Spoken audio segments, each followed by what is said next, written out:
friends, thanks for joining us. Do us that favor. If you haven't already, a lot of y'all have, and we appreciate it, so thank you. Sorry for pointing. But if you haven't, down there is that subscribe button. Give it a smash. We appreciate it. Such growth through the playoffs and through Grey Cup week. Benny, where can they find us on social media?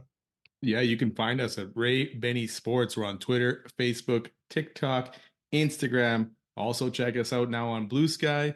Check us out on Reddit and Discord, and leave us a rating on your favorite podcast provider. Blue Sky's awesome, yo. It's like a clean slate of Blue Sky. Getting some traction on Blue Sky. Let's get right into it.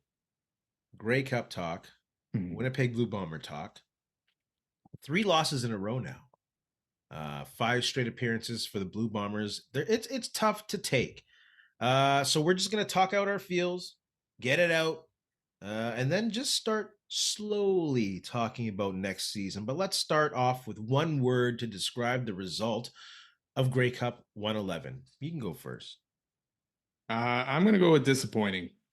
And I as Bomber fans, we've watched a lot of Grey Cup losses happen to the Bombers. It's unfortunate, but it's true. A lot. And like you say, we've watched already 3 in a row now. But this one, to me, the other ones were heartbreaking. Yeah. But this one was disappointing. The opportunity was there, and they let it fall through their hands once again. But in the fashion that they did, it didn't seem like they were prepared. You texted me, or we talked about this earlier, the first play of the game, penalty right off the bat. It's like one of those things that should not be happening first play of the game. If it happens in the course of a game, sure. First play of the game should be getting off with no hitch, no problems, no issues, right? And it just spiraled from there. The offense couldn't get going. And when they did, you're up 10-3, Toronto scores a field goal, 10-6, you get the ball back. You have an opportunity to kick at least another field goal or attempt or move the ball. Yet Collaros threw his first interception of the game, which led to a Toronto field goal, and it's 10-9 right off the bat there, right? So from there, second half, we all know how that went. So to me, I'm just more disappointed in this loss. I'm disappointed in how the coaches handled this game. It's some of the comments from Mike O'Shea, Buck Pierce's play calling. Yeah, it's just big disappointment for me. Yeah. Bomber Nation shares that sentiment. Disappointing. I chose the word uncharacteristic. And like you mentioned, I texted you. That first play, that was a red flag for me. Not a huge red flag. It's very first play. Procedures happen. It's a Grey Cup, high stakes. But this is also a veteran team. This is a team that prides itself on not getting penalties. And to have one coming off the bat, off the heavy set, a dedicated run play, and then to go into the pass was just a sequence of events that didn't feel familiar. It didn't feel like the team that was rising with the 8-game winning streak and had to win in Montreal, thanks to Mother Nature as well. But, there's things that were falling into place. It just didn't seem like that off the bat. The warm-up being there live, it wasn't as... They didn't have a vibe. It was a little subdued. Yes, I was in section 402 for some of it, but I walked down there for a lot of it, and I got to see Milt Stiegel, got to say what's up. He can't wait to be on the podcast again. But, it didn't seem like the home vibe, and I get it. They weren't home, but it seemed very distant from that. And then we got to see the Bombers promote this pre-game expletive-filled Zach Collaros speech that maybe it does happen more often than Bomber fans get to see, but it just seemed very odd and uncharacteristic from this team. It seemed like they took a different approach from the approach that they had leading up to this game. It did not seem like the Bomber vibe, the calm O'Shea vibe.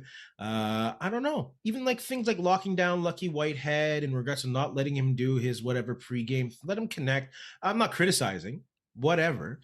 But the vibe was a little different. So I'm going to stick with uncharacteristic in this one. Well, we talked about last episode. We were thinking, okay, Bombers, they've learned from the last 2 Grey Cups. So they're going to do things differently. And that's maybe what they thought, hey, this is what we should be doing differently to get us locked into this game. Yeah, that Collaros speech, I watched it and I almost wanted to turn it off because it was just too much. And maybe he's constantly like that, or the speech is constantly like that. But I was just like, wow, I don't know, there was something up with it. It didn't seem right, like you're saying. It seemed weird to me, and now that you mention it, and it flowed into the game. and the plays of the game. Like the Bombers still had an opportunity. Yes, the score looks terrible, but this game was close, Oh yeah, right? without a Into the doubt. third quarter, it was 17-13. And then you had that issue with the blocked punt. Oh yeah, yeah, yeah. I know we'll get into this more and stuff like that. And it Yeah. just spiraled out of their control. And there was no one there to stop it. There was like you said, veteran leadership. No one could stop this thing rolling away from them and getting away from them in the fourth quarter. And the score looks terrible at the end of it all. Yeah. And it's hard to stomach that. And let's not discount what Toronto did. Oh, It's for not just sure. about what the Yes. Bombers didn't do, but it's also hugely about what Toronto did. They got the Yes. Bombers figured out. And they proved that throughout the year. They proved that from the last Grey Cup that they played against each other. So this rematch, same results. The scoreboard definitely looked worse, but it wasn't as bad as it looked. So let's go into those issues or issue. We're looking at number one issue, in our own opinion, the offense, defense, and special teams that led to the result of this game, I guess. I said I wasn't going to say that, but it's got to lead to that. Offense, well, I'll start. Man, everyone knows I love that heavy set. Everyone knows I love that bully ball. And I talked last week about Montreal and Toronto in the past couple Grey Cups rising to the occasion and punching the Bombers back in the face when the Bombers tried to implement bully ball. This game, it did not seem like the Bombers tried to implement bully ball. It did not seem like they tried to impose their will on the line of scrimmage against Toronto. It looked like they were continuously scared of the 8-man box or whatever they had in the box, and they're trying to find ways to figure out how not to attack them. So I think that was a number one issue for me on offense, how they veered off from the formula that works. Where was Nick Dembski in the playbook? Where was that Canadian Swiss Army knife? Where was the three people in the backfield to confuse the great Toronto Argonaut linebackers? Like the lack of creativity on offense, and I'm trying to get over it, but we're having a podcast now, so I'm going to let it out now. The lack of creativity on offense was mind-boggling and disappointing, like you say earlier. So play selection and lack of commitment to what got them there is my number one issue with offense. Yeah, and to add on that is the lack of use of Brady Oliveira. The guy Of had course. 11 touches in this game. And you can go back and say, oh, well, we didn't sustain drives, a lot of 2-and-outs. Well, that part of that factor is not using the guy when you should. And like you say, the motions out of the backfield, Nick Dembski running against the Riders in the West Final, all that kind of stuff was non-existent. Yeah. But you focus on Brady Oliveira. The guy, this is coming from PFF, broke 5 tackles, 2 explosive runs, picked up 4 first downs, scored a touchdown late in the game, so whatever. But he had a 73.7 rushing grade. But yet you use this guy minimally. And I think it was only 9 carries because I think he had 2 catches, if I remember correctly. So yeah, the playbook in the first half, again, okay, but it was balanced. It was runs, it was passes. Second half, they got away from that completely on offense, and they put the ball into Zach Collaros' hands. Unfortunately, and the O-line did a good job, but Toronto still was getting pressure, which quickened Collaros' thought process and made him a little bit jumpy. So only 1 sack, but he was still making poor decisions on those opportunities, and he didn't have as much time. But that's what you say. That's where you need to use that backfield. Be it Oliveira, be it Dembski. How many catches did Kenny Lawler have in this game? Yeah. There was just no flow to it on the offensive side of the ball for the Bombers, and ultimately that cost them. Because like we said, it was a close game. 9 carries in the third quarter. No, 9 carries in the fourth quarter with 5 minutes left. How is that possible? Yeah. I'm going to go back on this soapbox. For the Bombers to be competitive and have a chance of winning, Brady Oliveira has to touch, whether it's carries or receptions, the ball 20 times a game at least. This is not something that's new that I've said here. I've said this from the beginning of the season that I truly believe, and everyone knows that this offense runs through Brady Oliveira, but he has to have 20 touches a game for this offense to be effective. And O'Shea said that there were 17 running plays called in this game. So that also tells me that someone on the field, and yes, the responsibilities may be spread out, but I say the majority of it is on Collaros, someone is audibling out of those runs, whether it's an RPO option or whatever. And that's not a good look. That's No. not a good look. And in regard to offense, obviously putting Zach Collaros back in the game is going to be a debatable thing all off season, or at least for the next 2 weeks until we get over it. Because the dude said he can look at the inside of his finger and he couldn't grip the ball. Like, I get it. Wilson does not have experience of a passer, and it's a huge game. But also, Wilson, in the 2 plays that he got the read right. He found the receiver that was open and his throws were off. And I get that. It's a big game. You're nervous. It's your first time really being a passing situation where the game depends on you. And he missed the receiver by a bit here and there. I'd say you give him the next series to at least see if he calms down and see if he can drive, rather than putting a guy who does not have use of a finger to grip the ball. I don't know. Yeah. That to me goes back to the preparation. Like, if you had a guy as your backup that you did not trust, why are you still rolling with him? I know you went and got Chris Streveler to play this role in case something Collaros happened to him. But we saw earlier in the year, it didn't seem like they trusted Streveler to even throw the ball. Yeah. Now you got a guy like Dogala, who, for whatever he's worth or whatever he is on the field, has more experience than Wilson. So why didn't you dress him as your guy and put him in there because he has CFL experience? I don't like that from O'Shea, saying if it was a regular season game, we wouldn't have put him back in. Oh, Zach Collaros coming out and saying, hey, I couldn't grip the ball. He even told his receivers, I couldn't grip the ball. I can't grip the ball. So the first play you do after he comes back is you bomb it downfield. Why? Now you use the play action. Yeah, and the game was, again, still close at that point, right? This is where you either, and even, sorry, go back a bit to the Terry Wilson stuff. So you got the block punt. Whatever happened on that block punt, terrible rule. Right? Or the outcome of that rule. The rule is fine. The outcome of that rule is stupid. Okay? So you had that. But then Willie Jefferson still got the interception. Beautiful. Right after that. So you're in scoring range. And then? How many times did you run Brady Oliveira with your backup QB in there? How many? 0. I don't understand. If you didn't trust Terry Wilson to come in this game later and win it, why wouldn't you have used Oliveira at least once in that area? And then you got a break by getting a penalty and getting a first down back in the red zone. And you still didn't use him. Yeah. And like you say, Wilson did make some nice reads, but he probably should have been intercepted in that end zone too. Yeah, right? He just didn't have the confidence. Mm-hmm. But yeah, going back to Brady after your first throw is a bomb downfield. The guy can't grip it. Run the ball. Go with the short balls, which they did on that last drive. And I know Toronto's playing more prevent defense on that last drive, but that should have been what they kind of did on that first one to kind of see what Collaros could do at this point. Yeah. Right. And it's just frustrating to see. And the coaches, we go back to last year where they played Dalton Schoen and Adam Bighill. And I don't know if they should have done that back then. And now you're throwing Collaros back in because I know he's kind of the heart and not the heart and soul of this team, but he's a big part of it. He's a leader of this team. Yeah. Right. And I know he wants to go in and he's telling you he wants to go in, but you got to make a coach's decision. And that's where you get away from being maybe these guys' friends and a coach, is you got to make the decision and not let them make that decision for you. Everyone's questioning loyalty. Everyone's questioning loyalty. And like you say, we don't have defense. Toronto had the luxury of playing prevent defense almost all game. They took away that deep ball. And for some reason, those beautiful crossing routes that worked all game long against Saskatchewan were lacking this game. Yeah. The ones that Lawler feasted on, where were those? They were so worried about getting the ball out of Collaros' hands early that did they eliminate those crossing routes, those deep developing routes? It was a rough one to watch, man. It was a rough one to watch. I mean, going into it, I guess the game plan was, hey, Toronto's going to try to take away Oliveira, so we got to throw here and there.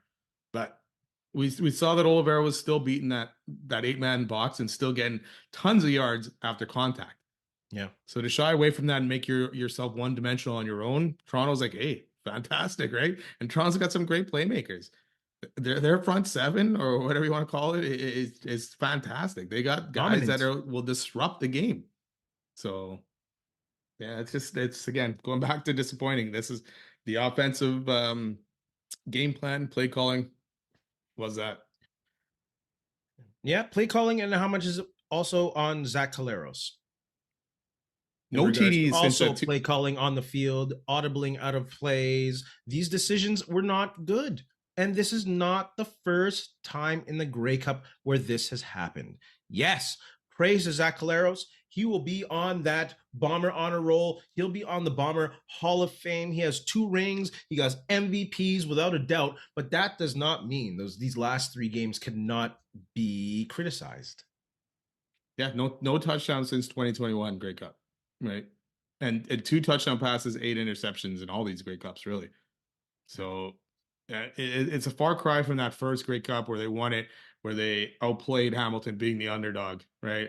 They were the favorites in every other one of them. And, they got the second one done against Hamilton in a harder fashion, but the last 3, they just couldn't get done. And they were 9 point, or what was the spread? 9.5 for this game? Like, come on.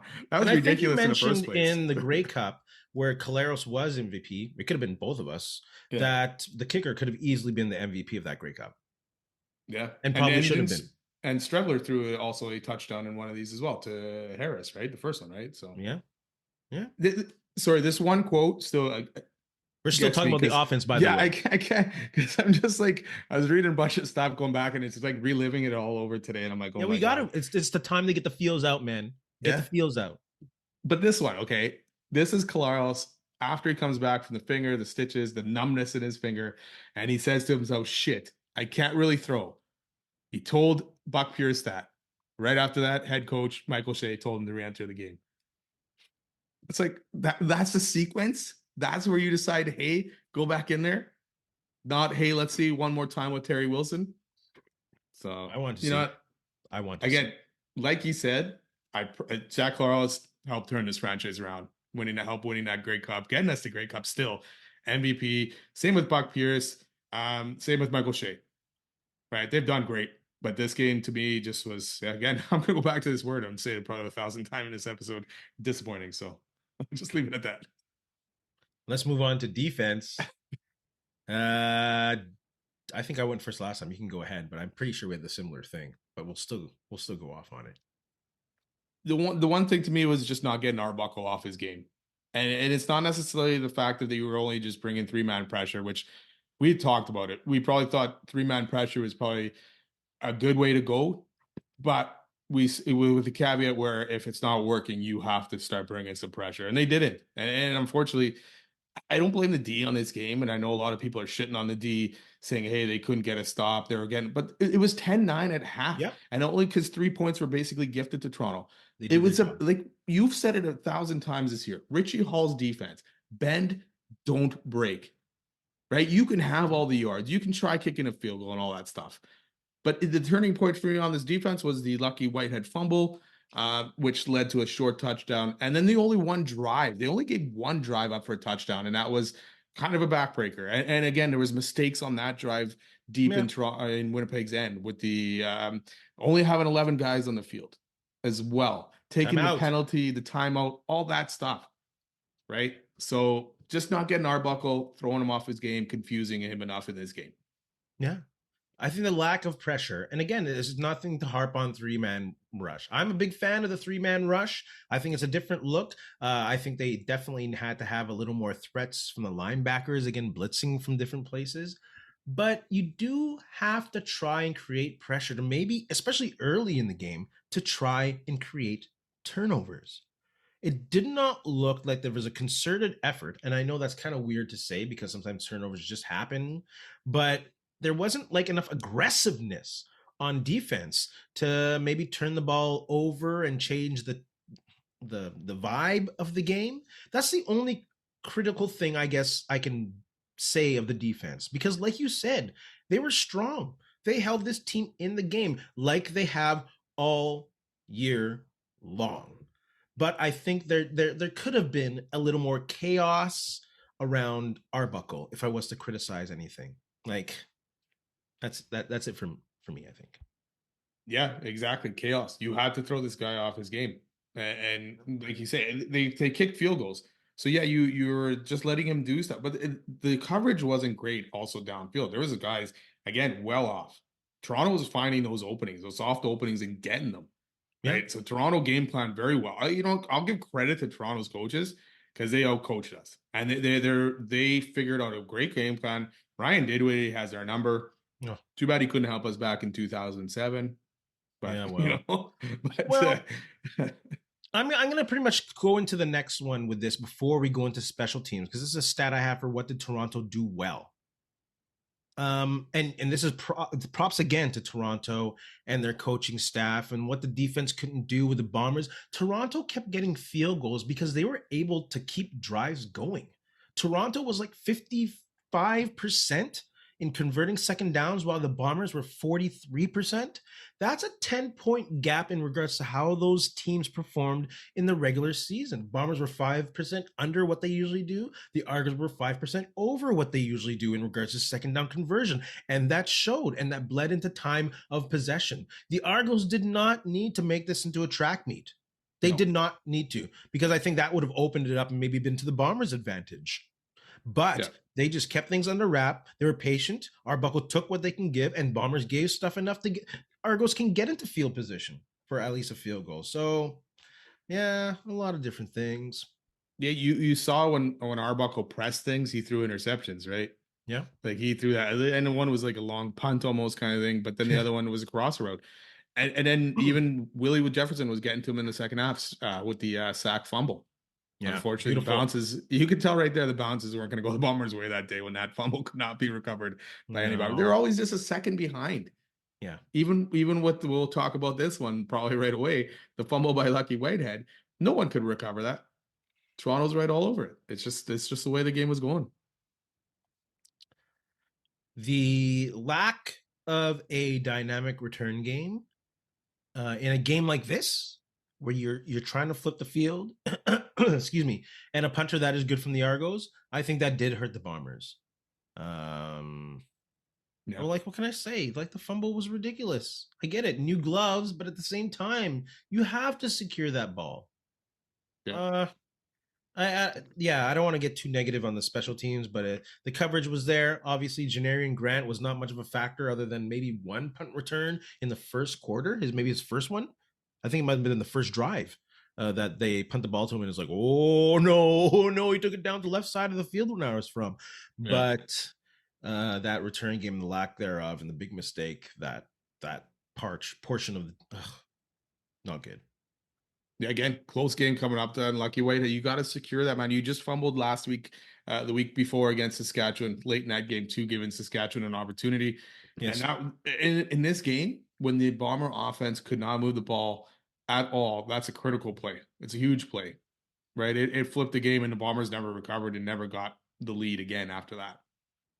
But the special teams, they played well. They had the block punt. Unfortunately, Kyrie Wilson made a mistake on that coverage. But other than that, they had a very good game. Castillo hit what he needed to. Sheehan was doing well. But it's just this one play. It will be looked at, and it's a big play in the game, and it's probably a huge turning point. Bomber fans, put your comments in the comment section below. What is the number one factor you believe that was behind the Bombers' loss? Let's move into... Oh, that's a negative one to talk about on the comments section. Sorry. Any which way. Then hit that subscribe.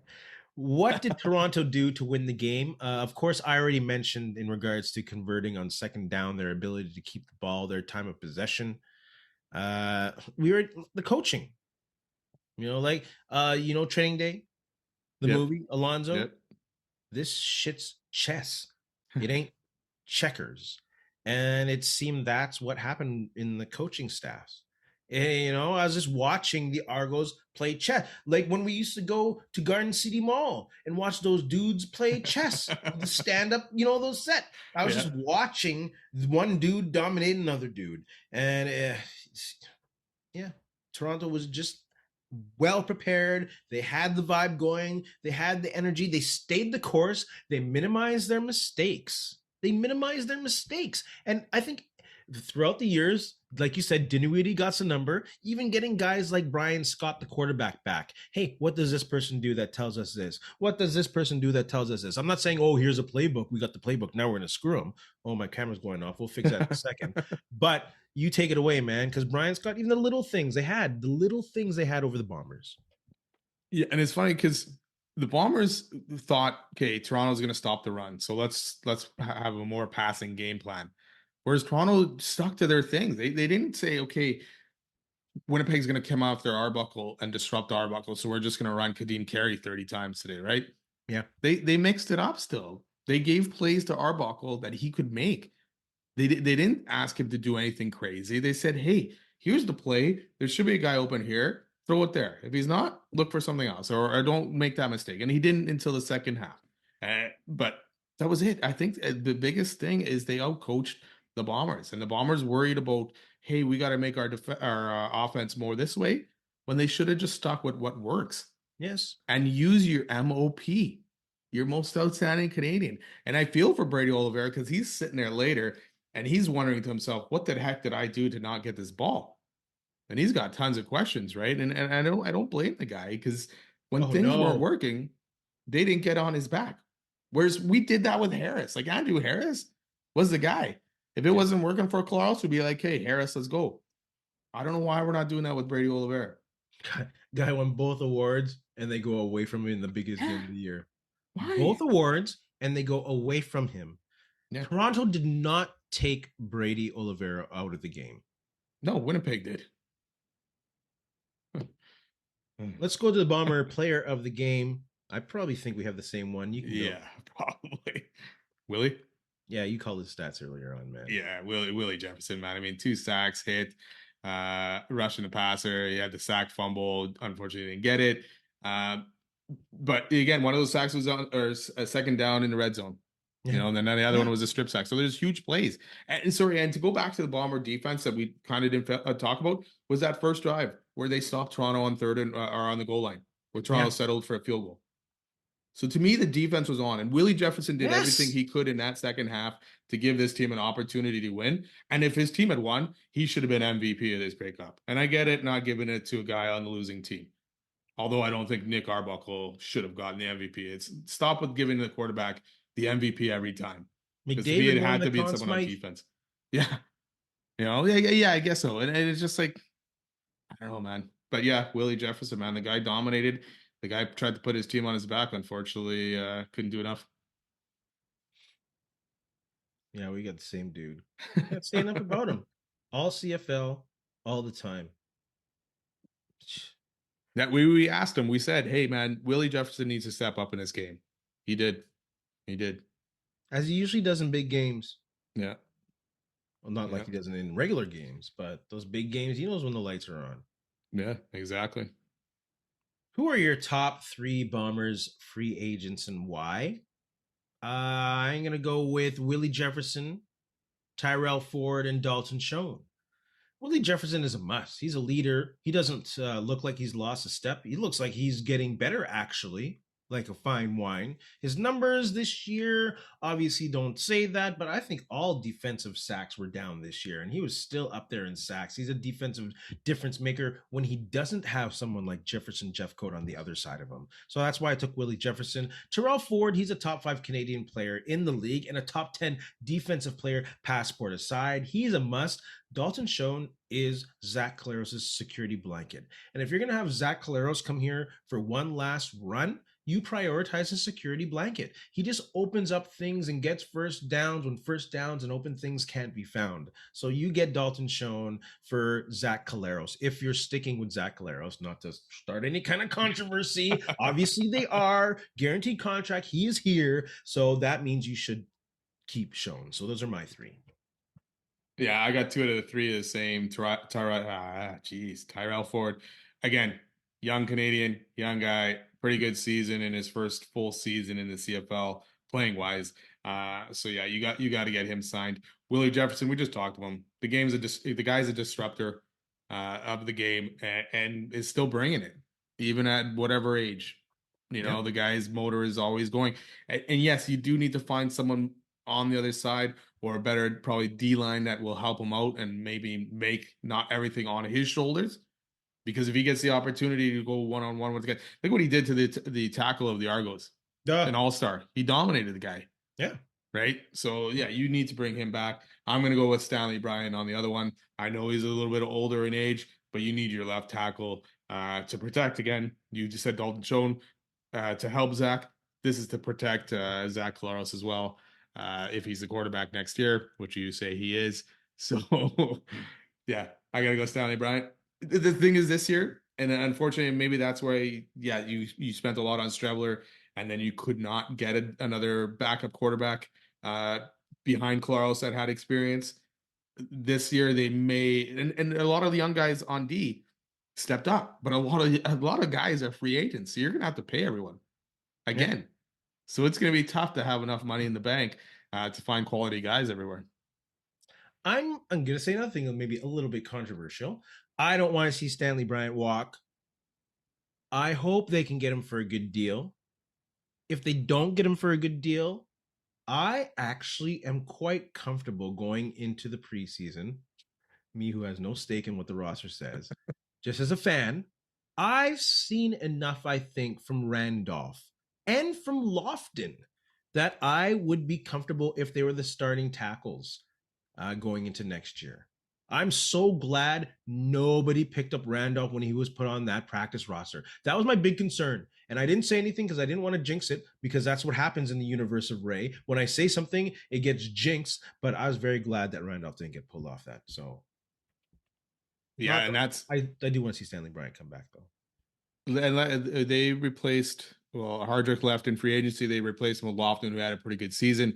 Mm-hmm. Neufeld probably didn't have the strongest season. Kolinkowski okay as well. You also got Gabe Wallace sitting there as well, who probably would love to get some playing time.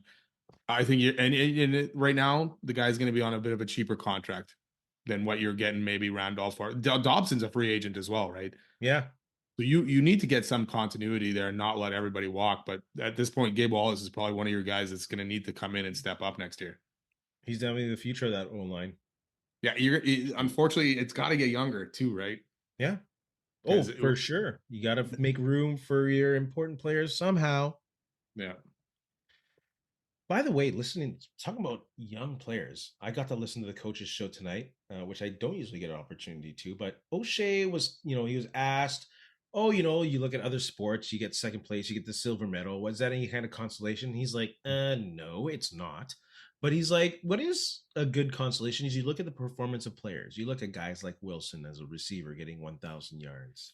You look at guys like Clercius. You look at guys like Wheatfall, and there was a heavy mention of the young receivers when he responded. I wonder if that's a sign of things to come in the offseason.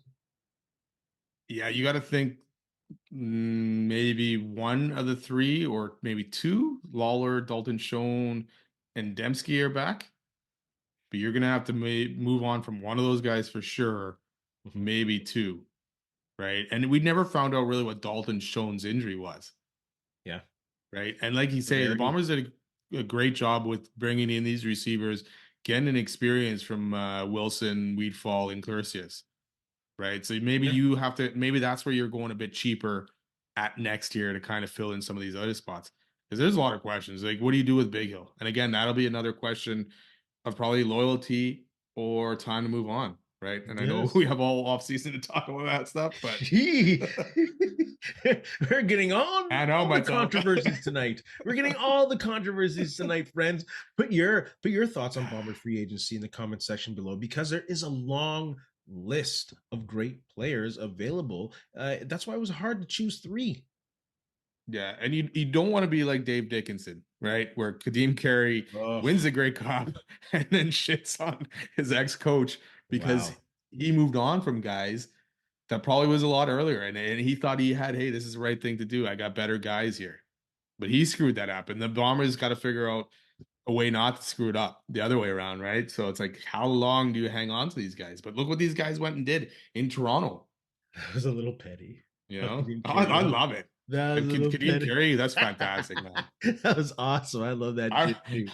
I'm not a huge Um, fan of Dave Dickinson, so that kind of no, stuff.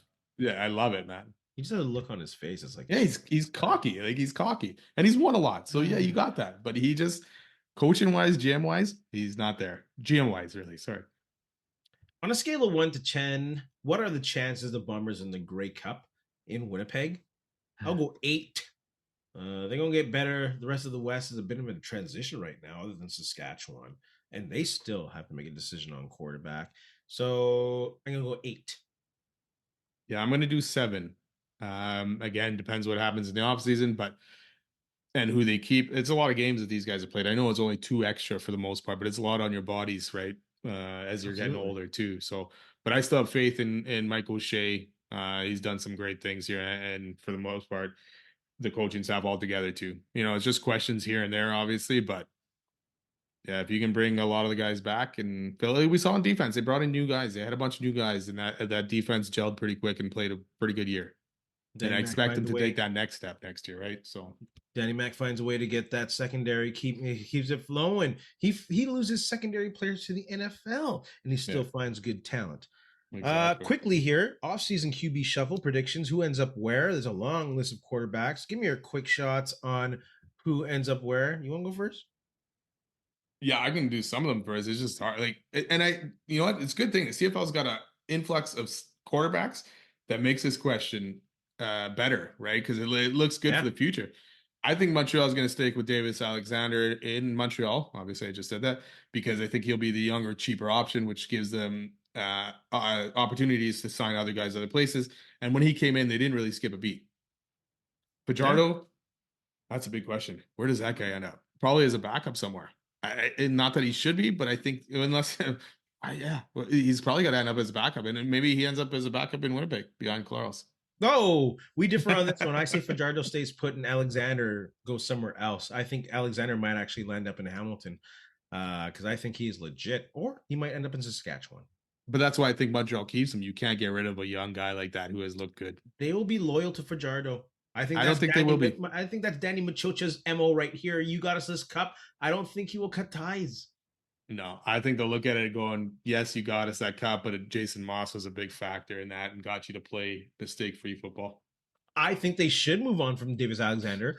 I think the Bombers would be great to get Davis Alexander. I think he's one of the next great ones. Out of all the young QBs, I believe in him, but I think Montreal will commit. What do Yeah, you think? they'll commit to Alexander, right? You're saying What? they'll commit to Alexander, right? Who? Montreal. No, I told you they will commit. Yeah, okay. Danny Machocha will be committed to Fajardo. He will let Right. Alexander go. And Alexander, I think, will end up in Hamilton. Yeah, I think that'll be a mistake, but Of course, it'll be a mistake, but loyalty, loyalty. That's why Collaros is going to be here for 600,000 next year. What else you got on this? uh Bo Levi, where does he go? Um Maybe I think well, we'll talk about this guy later, but Vernon Adams will obviously be the big piece of this offseason, depending on where he ends up. Yeah, let's put just Right? put this here. Let's put this question in there. Let's just talk about VA trading block. What do you think happens there? Let's put it in there. Yeah, so he'll be interested. If I'm BC, I don't want to trade him to the West. But obviously you're taking probably whatever is the best deal, right? Yeah. So if Saskatchewan or Edmonton or even Calgary is offering you some kind of first and that's better than anything else, you got to take it no matter what, right? We've seen VA. VA's got talent, but he's also got limitations. Yeah. So I wouldn't necessarily be scared of him. I like how the new GM Ryan Rigmaiden, I hopefully said that right, said VA will have no choice and no say in this trade at all. Which I get it. You want to trade him to the best team possible. So if Yeah. I'm BC, I'm looking to get him out and send him to Hamilton if I can, Yeah. Hamilton. or even Toronto, depending on what happens there with Chad Kelly. Oh, jeez. And Chad Kelly. yeah, Toronto probably wants to make a splash in that department and have another good quarterback coming in and not who are you going with? Dukes? They saw him this year. They didn't like him. Yeah. Right.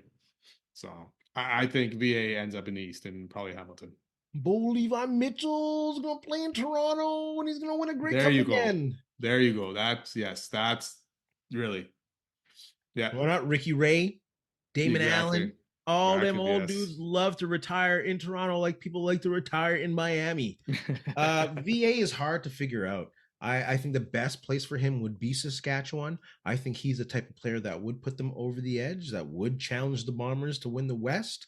McLeod Bethel Thompson. I think he's one of those quarterbacks that maybe gets picked up by a team if someone gets injured. One of the starters gets injured either late in the not late in the season, but midway through the season, or maybe even camp. If you lose your starting quarterback, I think he's one of those late additions. McLeod Bethel Thompson. Yeah, and I wouldn't mind even Jake Mayer ending up in Winnipeg as a backup. I know he's got his limitations and all that, and I hope he never sees the field. But Winnipeg has to get a proper backup that you can trust. And unfortunately, I don't think Strebler is that guy either. So I hope, No. unless you're getting him for really cheap, that Strebler is not the option there. But yeah, you need a solid backup. Zach Collaros is turning 36. You need a guy that can come in there and be the guy if Zach Collaros gets hurt. Does that mean it has to be a veteran guy? Could It they find doesn't. their own Davis Alexander? If you have a guy like Danny McManus who knows quarterbacks almost better than anyone, does he have that scouting's eye? Because maybe quarterback has never been a priority. I'm sure they always look for quarterbacks, you know what I'm saying? But in regards to how things are run here right now with Zach Collaros, maybe that's never been a top of the list priority to find that next one. But maybe now it is, because this is close to the end of the road, like the boys and men say. They did a good job. They had Drew Brown, right? Ugh. Even Dakota Prukop would have been a good backup to have going into the season. And I know Strebler was there, Oh, in but Grey Cup, he would have been good. In the Grey yeah, Cup, Brew Cup would have been good, you bro. know, like I don't know, man. It's just like you look at Toronto with McLeod Thomas got hurt. Chad Kelly came in, beat the Bombers, right? But you needed someone there. Even Bombers had Matt Nichols, went out and got Zach Collaros, and still had Strebler. Yeah, Used a combination of that to win the Grey Cup. It's tough, man, absolutely. and you're not expecting Zach Collaros to cut his finger open in some freak accident and get it, so deep, But injuries happen. It's Yep. football. You never know. You never Yeah. know. That's it for Blue Bomber talk. I can't wait for the off season to start. Take a breath. Take a pause, like we'll be doing here at Ray and Benny Talk Sports. But do us a favor, smash that subscribe button. Give us your thoughts on the Bombers in the off season, because we can't wait to get back in the Bomber news, Bomber talk. To Yeah, 2025. exactly. Winnipeg Jets. Penalty kill. We'll get to that in a second. Just give you my answer. You Current just week for threw it the away. Jets, wins, Rangers, Florida losses, thoughts, concerns. You start. Yeah, impressive victory against the Rangers. I know it was 6-3, but they went into MSG. Mark Scheifele played well. The team played well and beat them. And then they followed it up with two so-so games. And these are going to happen, especially on the road, going east. Probably not, well, not probably. It was their two worst games of the year. Even against the loss against Toronto, there wasn't much life against Tampa Bay or Florida, scoring one goal in those two games. Yeah. Big bounce back last night, though, again, Oh, by beating huge. Florida. Mark Scheifele again, stepping it up with the hat trick and just getting his team going again. And one of the good things, not only did they bounce back and play a better game after losing two and getting outplayed, and the Florida overrated chants, and a lot of people going, "Oh yes, this is the Jets that we expected this year." And props to Florida fans for that chant. That's Yeah. fantastic. We need more of that stuff going on in this league. But they fought back. They won the game. They gave up leads, and Florida pulled within one multiple times, especially late in the game when they made it 4-3 and then yet got another power play to go 6-on-4 to get that. But they just finished it off. They didn't crumble, and we've seen them in the past. They crumble those situations when teams start to come back. So Yeah. big props to them for riding the ship a bit yesterday and getting that win. I do like the resolve. I do like their pushback. I do. Remember pushback? Remember that Pushback, comment? yes. I Yes. do like their pushback and their response to Paul Maurice night at the Canada Life Center. I wish it actually was Paul Maurice night. But it was good to see Mark Scheifele get a hat trick Yes. and play strong against Florida. And that kind of makes me question. Here's a quick shot mid-show. Do you think that Mark Scheifele will be on Team Canada after the way he started the season, and the fact that he just got a hat trick? Personally, I think he is very deserving to be on the team. As a Jets fan, I'd rather he stay home. Yeah. Rather than play fourth line minutes and a role player. I'd rather he stay home and rest. But do you think he's worthy? I think he's worthy. But do you think he will actually be on the team? Yes, and I think that's where he will be, is that fourth line role. Yeah. Right, because Canada's obviously got a lot of good centers. But Scheifele, the way he's been playing, 5 goals in the last 2 weeks. He scored 2 against the Rangers, 3 against Florida. He put this team on his back at times, right? And so to me, yes, he has to be, or definitely should be, on that Canada team. And he say personally, I'd rather them all, even Hellebuck, just rest. Yeah. But Yes. they're going to be on there, right? So yeah, I believe, unless Scheifele shits the bed for the next 2 months. But I think the rosters need to be announced in the next couple weeks, anyways. Yeah. Who's the coach So for the U.S. yeah. team? Oh my God, I don't know. Watch it be someone from Dallas, and they'll just run him into the ground. Oh, yeah, that would Just not be stay good. home. Stay away from those tournaments, man. Ugh. Yes, exactly. Um, uh, and we did talk about this last week. The concern that the Jets have a rough time on the East Coast. Is that a Yeah. myth? I wish I can go through tons and tons of stats, and but I don't got time for that. But it just feels like they have a rough time on the East Coast, and maybe because also they started as Jets went 2.0 in the Southeastern Conference, where we're playing a lot of East teams, and the team sucked for a few years. So that's why maybe there's history in that. But it just feels like they always have a tough time going on these Eastern road trips. Well, especially starting in New York, that's probably the wrong place to Ah, start because you end up when you win a game, maybe you go out and you party a little bit and it yeah. affects you. I don't know, right? So the only thing to me over these, not only losing, but they're like you mentioned it a couple minutes ago, their penalty kill lately has not been good, giving up That's goals the one and area they need to shore up. I'm yeah. not going to let you Oh, start talking about that that was for stuff. later. Well, Oops, that's sorry. what I'm going to save right now. Then Okay. 62% is not good enough. When you don't have as much rest or the rest roster depth as some other teams in this league, you need to get into that 70% range where you're top 10 going into the playoffs. That they'll be even tougher to deal with as a team. So you can keep going talking about the Jets, but I just wanted to get that in there before you start talking about penalty kill because that's my number one thing I think that you need to get better at. Yeah, well, and we saw the Avalanche take advantage of that in the playoffs, among other things, right?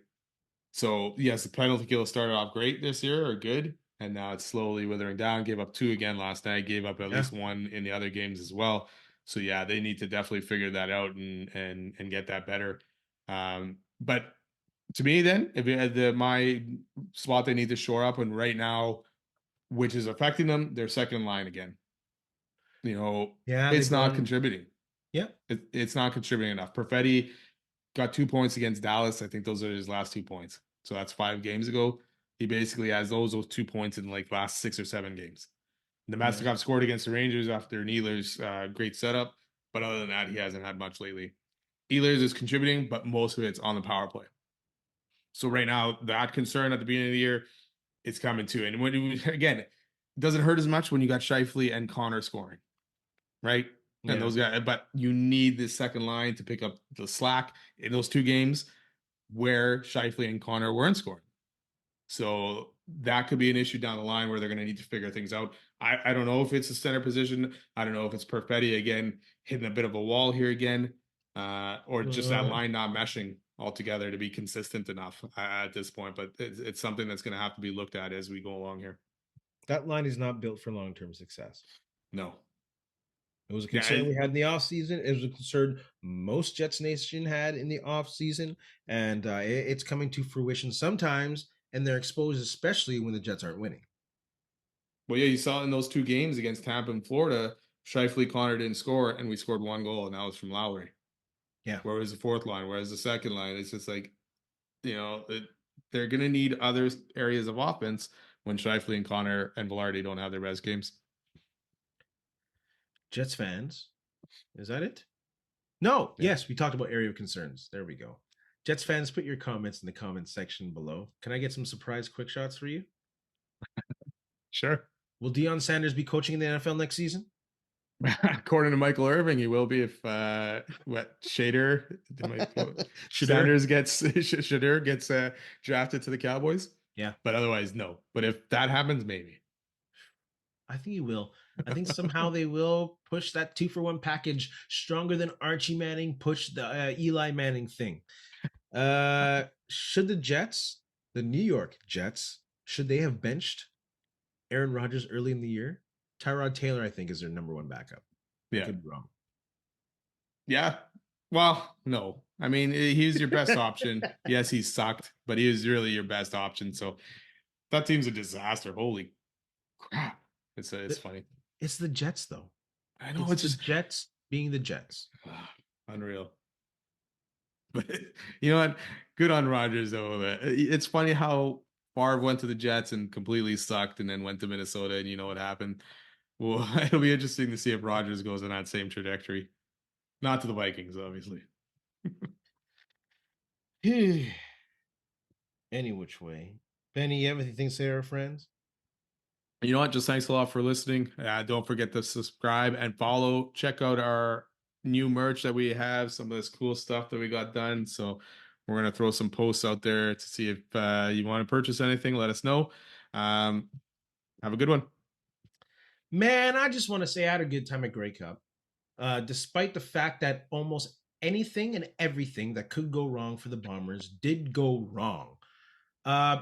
It being a first experience as a fan outside of Winnipeg at a Grey Cup was amazing. To see other CFL fans, to have a beer and tacos and talk CFL with Edmonton Elk fans after the Grey Cup loss and hear their experience of being community owned and now switching to private owned and just sitting around other fans, man, it got me excited about the CFL and such a great game that we have and how the CFL and the Grey Cup weekends brings people together. It takes away your fucking political affiliations. It takes away your personal care. It doesn't matter what province you're representing. It doesn't matter what team that you're cheering for. It's like a strictly Canadian event that we can come together and celebrate. So I'm just going to urge y'all, if you haven't been to Grey Cup, go to Grey Cup because it's a great experience and it's a great reminder of how great Canada can be and how great that we are and how great the CFL is. Man, I talked a lot in bullshit like that. But in the famous words of Ed Whalen, in the meantime and between time, that's it. Another edition of Ray and Benny Talk Sports.